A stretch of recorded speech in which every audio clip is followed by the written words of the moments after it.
mentioning that comics have been around for 60 years. Why do you think that's been? What do you think that says about society? Well, comics have been around, like I said, since 6th century Japan, right? But in America, what I think that says is like I said, we're moving towards a more visually oriented society, so that's been there. Comics have been cheap traditionally. There's a need for cheap literature. We can see that in the penny press of the 19th century, the new journalism of mass journalism, yellow journalism, these things. People need things to read. They needed cheap things to read, and comics were there. Comics were there for children. Comics began, in many ways, the buildup of them with World War II. You know, comics were a good propaganda tool. Comics expressed a lot of these things. They've remained largely because they function for people in a way. They're immediate. Many of the things I've talked about, they're accessible. They're enjoyable. They've been dominated by superheroes for historical and industrial reasons and so forth. You know, comics, superheroes work well in comics. And they're like I said, they really speak sort of mythically. Superheroes do speak mythically to kids and actually to adults. And so that's one of the reasons why they stayed around. I think, sort of larger answering your question, a lot of things come in serial form. Comics work well for serial form. You find television is a serial medium. You have one show after another. Comics are the same sort of thing. You have one comic book after another in a series. We seem to enjoy that. We seem to like to have characters stretched out over time. What would be your thoughts about the nostalgia aspect of comics? Does that have anything to do with the popularity or the collectability of them that's going on these days? I think it does. And one of the points I made in a chapter I just wrote for a book called Funnies and Beyond, it's going to be published next year by Westview, is that comic book fandom started in 1960 roughly. And one of the things that the people, Jerry Bales and Roy Thomas and some others, were doing is they were looking back at the comics of their youth, of the 40s, looking back at the old Justice League. And they had this nostalgia for them. And so they got involved. They started to make fanzines, fan publications, and these sorts of things.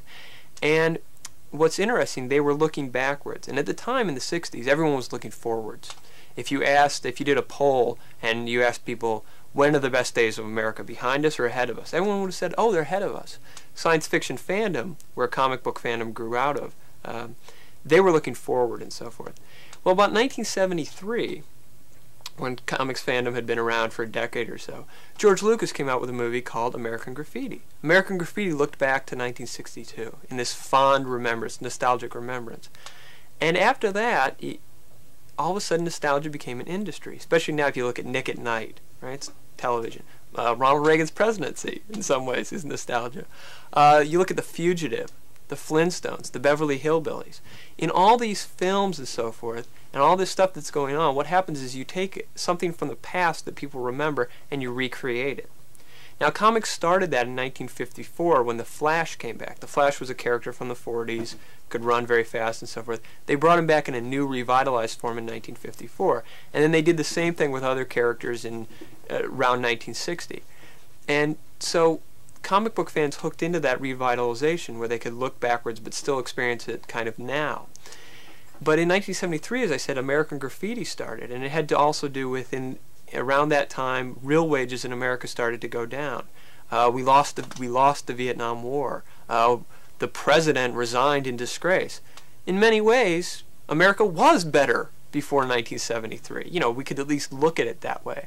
And so then comic books and comic book fandom were nostalgic a decade or so before the rest of the country was. I don't think anyone will argue with the fact that nostalgia is a major industry now. Our country is retrospective. And this isn't the first time. Emerson himself said, we live in a retrospective age. We look backwards. So we're looking backwards again. Our culture does this. Comic books, superhero comic books especially, spoke to that nostalgia. Comic book fandom, the people who are most interested in comics, hooked into that nostalgia before the rest of the culture. And therefore, on the aspect of studying them, that nostalgia is obviously important to America. We won't really know why for another 100 to 200 years. It's hard to tell these things when you're in the middle of it. But we are nostalgic. We have old cars, classic movies, classic television, all this kind of things. We're a nostalgic culture at the moment. Comics led into that, and that's one of the reasons why I think it's important to study them, because they can probably tell us things about the larger culture. What you're suggesting then is that comic books are, and not an disrespected, but they're an unnoticed segment of American popular culture. Yeah, and in many ways it's the unnoticed things that are the most interesting, because they provide sort of an opening into some unexpressed things that don't make it in the larger culture. Or a lot of times what happens in American culture is something starts out small. Jazz, for instance, started out in a couple of clubs in New Orleans and went along with that for a while, and then worked its way into the larger culture. The same thing with comics. If you look at small art forms and so forth, things that don't gain a lot of press, a lot of the things that happen later happen in that culture, in that art form, and then work their way out. So it's a good way to look at American culture, I think, is you can look at that and then try to find parallels in the larger culture. But what do you think that it says about comic books that an institution like Michigan State University would dedicate personnel, space, facilities to collecting comic books? Well, I think it says that comic books are an important aspect of American culture. Although there are comic books in other countries. As a matter of fact, Japan had a flourishing comics industry before America did, really. But the comic strip in its modern form came about in the late 1890s. Comic books in their present form came about, like I said, in the 30s. This is something that's American, because in other countries they take different forms. So the specific comic books that we have over there in the collection are a major significant part of American culture. And I think that our collection here says that they're being recognized as such, as a part of a larger wave of popular culture studies. Comics are by no means unique in being studied. But I think it says that comic books are a special part of American culture, and that as such they deserve to be studied as anything else does. Is the comic book industry growing or diminishing? Well, as a matter of fact, in the last year, from August of 1992 to August of 1993, the comic book industry doubled in size. The market, and so forth. It's about a $500 million industry now, and it's only going to grow because Time Warner owns DC, and Revlon, the Perlman at Revlon, owns a big chunk of Marvel. Right now, those companies are media companies, and they're producing television shows, Clark and Lois, Batman the Animated Series, movies. There's going to be a Black Panther movie starring Wesley Snipes. There's lots of things happening right now. And if you look at the Flintstones movie, the Fugitive movie, these kind of things coming out, there's a big market for this. And so that's only going to provide growth. With other outlets, with movies and so forth, it'll bring more readers in. And so I think the market can only grow. Additionally, an interesting thing is happening. Baby boomers, who are now in their mid-40s, have kids who are in their early teens, just generally. If you look at Bill Clinton as the baby boomer, his daughter's 13 or 14, whatever. A lot of those parents their kids are reading comic books, so they're getting involved with what their kids are doing. They're going back and finding out, oh wow, these characters are still around, or look at all this new stuff. And so they're getting excited, they're getting involved with their kids, and that's where the money is, right, with the baby boomers. And so that's going to only cause the market to grow. And because it's a thing they can do in their family, then the kids buy comics for themselves, the parents buy comics for themselves, some comics they read in between. It can only grow. And with the growth of the comic book shops, they carry a variety of things that don't just carry stuff for 13-year-olds, that don't just carry superhero stuff. They carry stuff made by individuals, more mature titles, things that deal with larger issues, real life comics, these sorts of things. And those are things that can be accessed by adults. Those are genres adults enjoy. Biographical comics, historical comics.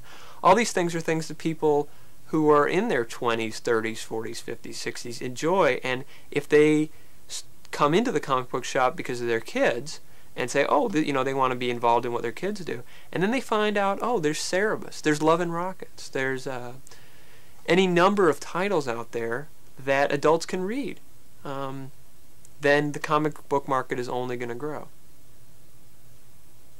What's your favorite comic book character and why? Well, if you'd asked me that 10 years ago, I could have answered The Flash, because I liked The Flash he was my favorite superhero. Now, Cerebus is the series that I enjoy most. It's produced by Dave Sim and Gerhardt. Nobody knows if that's Gerhardt's first name or his last name, or if his only name. They're a Canadian team, and it's a 300-issue series. It deals with religion, politics. He did a 25-issue series that was in some ways a fictional biography of Richard Nixon. At the moment, he's dealing with feminism, and he's dealing with a lot of issues, and so that's why I enjoy that. It's the best comic on the stands, I feel. Besides that, I tend to read short things. Like there's a series out right now called Serial Killings. It's produced by Fantagraphics, and I can't think of the artist's name, the cartoonist's name. And it's the Watchmen of breakfast cereal characters. It's about these.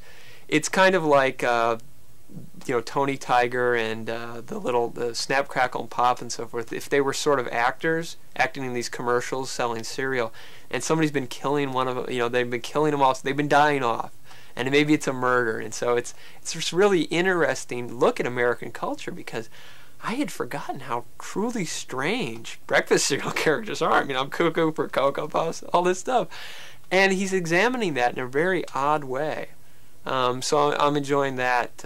There's a series called From Hell by Alan Moore and Eddie Campbell, talking about Jack the Ripper. That's one of my favorites. It comes out very slowly. Eddie Campbell, for instance, does a whole bunch of stuff on the Greek gods. He revitalizes them, looks at them in a completely different way. And so it's hard for me to say what my favorite comic book character is, because Cerebus is the one that I'll read every month. But then I'm enjoying Serial Killings at the moment more than I'm enjoying Cerebus. So it kind of varies from month to month. You mentioned this one comic, Greek gods, Mm-hmm. are a part of the subject matter. Right. Obviously, that's an example of a comic that is probably aimed towards the adult, simply because the reader has to be aware of the Greek gods and what they're all about. Right. But then at the same time, wouldn't you agree that it says something about comics being used as an educational tool? Yeah, and actually there's a lot of comics that are used. There's a lot of Jack Jackson, for instance. He's a Texas artist. Started on the underground comics.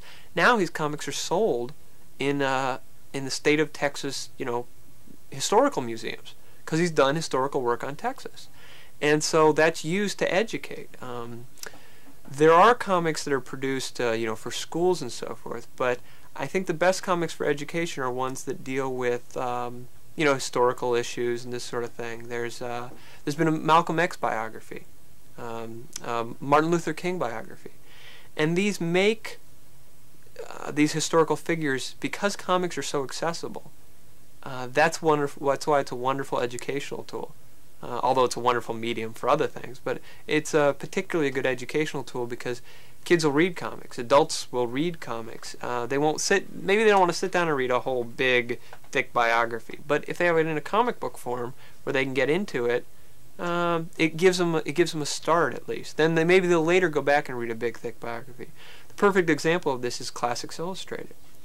Classics Illustrated for years was used by kids to get into literature, and then they remembered it later, and when they got to college they already knew the story, and so then they didn't have any trouble reading it. Some teachers despised it because they said, oh, well, the kids are using it for book reports. I think that says more about the teacher's assignment than it does about the kids.